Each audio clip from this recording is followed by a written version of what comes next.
એક બહુ જ મોટા શ્રીમંત માણસનું ડેથ થયું. ડેથ પછી એમનું વિલ ખોલવામાં આવ્યું.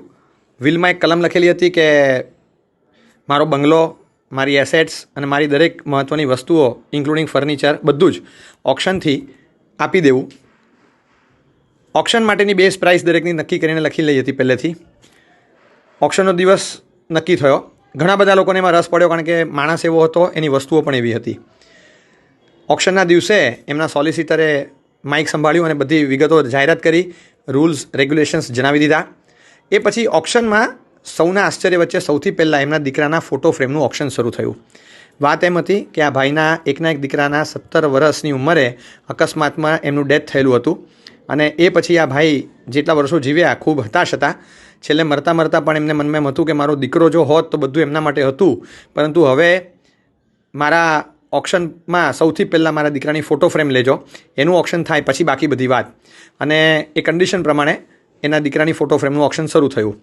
બેઝ પ્રાઇસમાં પણ કોઈ તૈયાર ન થયું, કારણ કે દીકરાની ફોટો ફ્રેમમાં ઓક્શનમાં રસ એને પડે જે પોતે રિયલમાં ફાધર હોય, કે ફાધર ફિલિંગ જેમનામાં હોય.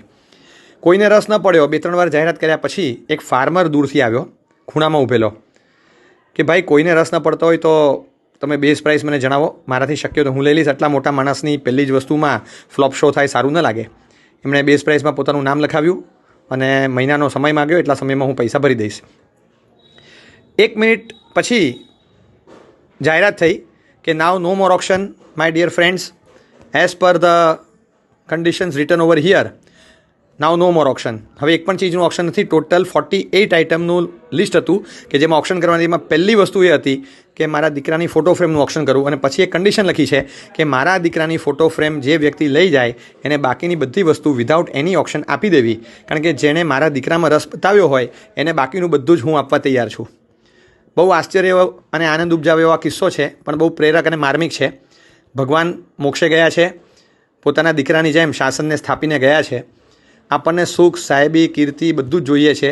દરેક ક્ષેત્રમાં સફળતા જોઈએ છે, શરીરમાં આરોગ્ય જોઈએ છે, મનમાં સમાધિ જોઈએ, કુટુંબમાં શાંતિ જોઈએ, મરણમાં સમાધિ જોઈએ, પરલોકમાં સદગતિ જોઈએ અને વહેલામાં વહેલો મોક્ષ જોઈએ. આ બધી વસ્તુઓ તો એક મોટા સેટની એસેટ્સ જેવી છે, પણ ભગવાનનું શાસન એ ભગવાનના દીકરાની ફોટો ફ્રેમ છે. અને એમ માની જ લેવાનું કે એમાં જે રસ બતાવશે બાકીની બધી વસ્તુ પેકેજમાં એને સાથે જ મળશે. એટલે આપણે ભગવાનના શાસનની સાથે કનેક્ટેડ રહીએ, ભગવાનના શાસન પ્રત્યે બહુ જ પ્રેમ રાખીએ, બસ એ જ આપણા માટે સૌથી મહત્ત્વનું છે. ભગવાનના શાસન પ્રત્યેનો અનુરાગ એટલે ભગવાનના શાસનના 7 ક્ષેત્રો પ્રત્યેનો અનુરાગ.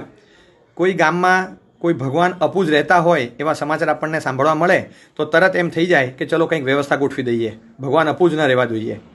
કોઈ વિહારના સ્થળમાં સળંગ 25-27 કિલોમીટરનો પટ્ટો હોય જ્યાં મહારાજ સાહેબને ગોચરી પાણી માટે કોઈ સુવિધા નથી મળતી, આ સમાચાર મળતાની સાથે તરત એમ થઈ જાય કે ચલો કંઈક વ્યવસ્થા ગોઠવી દઈએ, મહાત્મા ભૂખ્યા ન રહેવા જોઈએ, મહાત્માને તકલીફ ન પડવી જોઈએ. શાસનના 7 ક્ષેત્રો પ્રત્યે આવો જ અનુરાગ એ શાસન રાગ છે, કારણ કે શાસન આ 7 ક્ષેત્રો દ્વારા ચાલે છે. એક પણ ક્ષેત્ર આમાં ઓછું હશે, શિથિલ હશે કે સીધાતું હશે તો શાસન ચાલશે નહીં. છેલ્લા ઘણા વખતથી ખાસ કરીને શ્રાવક વર્ગ બહુ જ ભીંસમાં છે. શાસનના મહત્ત્વના 7માંથી 2 ક્ષેત્રો શ્રાવક અને શ્રાવિકા એમણે રોક્યા છે. અને જ્યારે એમની ભીંસ જોઈએ ત્યારે આપણને એવો જ અનુભવ થવો જોઈએ જે ઉપરના કોઈ પણ ક્ષેત્રને ભીંસાતું જોઈને આપણને અનુભવાતું હોય. સુખી વર્ગમાં પણ ઘણા એવા છે જેના લાખોના પેમેન્ટ અટક્યા છે, લાખોના ઓર્ડર્સ કેન્સલ થયા છે, લાખોનો સ્ટોક એમ જ પડ્યો છે. છતાં એકવાર એમની પાસેના રિઝર્વ્સ હોય છે એનાથી એમનું ચાલી રહે છે. જેમની પાસે કોઈ રિઝર્વ્સ નથી, ખાસ સેવિંગ્સ નથી, સહકાર નથી કોઈનો અને માગવાની ટેવ નથી, એ લોકો લગભગ ઊંચા વ્યાજે છેલ્લે પૈસા લઈને પણ ઘર ચલાવવા માગે છે અને એમાં ખૂબ હેરાન થાય છે. મહિને 20-25 હજારથી ઓછી ઇન્કમવાળા ઘણા છે જે આવો સ્ટ્રેસ અનુભવે છે. કોઈ એવા છે જેને લીધેલા ફ્લેટના રિક્ષાના EMI ભરવાના બાકી છે. કોઈ એવા છે જેને 4-4 મહિનાનું ઘરનું રેન્ટ અને 2 મહિનાનું ઇલેક્ટ્રિસિટીનું બિલ બાકી છે. કોઈ એવા છે કે જેને ઘરમાં માત્ર 2 દિવસ ચાલે એટલો જ લોટ છે અને ત્રીજા દિવસે શું ખાશું એની ચિંતા છે. અને ત્યારે જ સંકિત યુવક મંડળમાંથી જ્યારે મેસેજ જાય એમના મોબાઈલમાં કે 5,000 તમારા ખાતામાં ડિપોઝિટ થયા છે, ત્યારે કેવો હાશકારો નીકળે. 5,000 મળતા જ કેટલાક લોકોએ પોતાના ડીમાર્ટમાંથી ખરીદેલી 14 ને 15 વસ્તુઓનું અનાજ વગેરેનું બિલ મોકલ્યું છે કે ભાઈ 4315 રૂપીસ 4315 રૂપિયાની અમે ખરીદી કરી. અમે જસ્ટ વેઇટ કરતા હતા કે તમારી રકમ આવે. 2 દિવસથી વધારે અમારા ઘરમાં ચાલે એવું કશું હતું નહીં.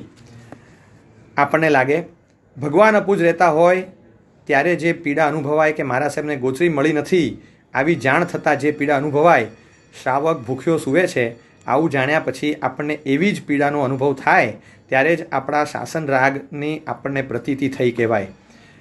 શ્રાવકને એક શ્રાવક તરીકે નહીં, એક વ્યક્તિ તરીકે નહીં, પણ એક ક્ષેત્ર તરીકે જોઉં છું અને જોવાની ખાસ ભલામણ કરું છું. આનાથી મારા પોતાના ભાવ ખૂબ ફરે છે, લાગણી વધે છે અને પોતાની જવાબદારીનો અહેસાસ પણ થાય છે. શ્રી સમકિત યુવક મંડળ બોરીવલી દ્વારા તારીખ 29 માર્ચથી સાધર્મિક વાત્સલ્ય નિધિ ખૂબ સુંદર પ્રવૃત્તિ ચાલી રહી છે. સમકિત વાત્સલ્ય નિધિના નામથી ચાલતી આ સાધર્મિક ભક્તિની ધારા હજી વણથકી ચાલી છે. શરૂઆતમાં જ મેં એમને કીધેલું હતું કે we should be the first to start and last to depart.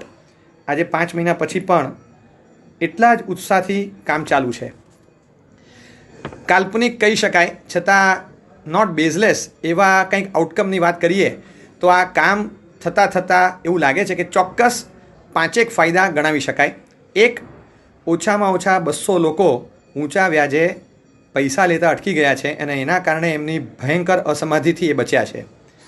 2, ઓછામાં ઓછા 500થી 700 એવા હેવી ડિપ્રેશન કેસીસ કદાચ અટકી ગયા હશે.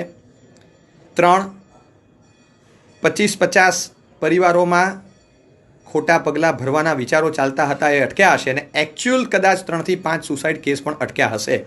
આ એટલા માટે કે મુંબઈ કે અમદાવાદમાં ઇવન જૈનોના પરિવારમાં છેલ્લા 3 મહિનામાં અમદાવાદમાં લગભગ 14 અને મુંબઈમાં પણ લગભગ 8 કેસ એવા સુસાઇડના બન્યા છે જૈન પરિવારોમાં. એટલે આના કારણે આ ખ્યાલ આવી શકે કે આની અસર શું હશે. પુણ્યની સાથે જ સેંકડો સ્માઇલ અને હજારો હાશ એક બેંક બેલેન્સની જેમ જાણે વધ્યા હોય એવો એક ચોથો અનુભવ પણ થાય છે. અને 5મો અને ઉત્કૃષ્ટ અનુભવ એ છે કે જે શાસનથી આપણે સૌ ઉજળા છીએ તે શાસનનું કંઈક ઋણ ચૂકવ્યાનો અહેસાસ અને સંતોષ થાય છે.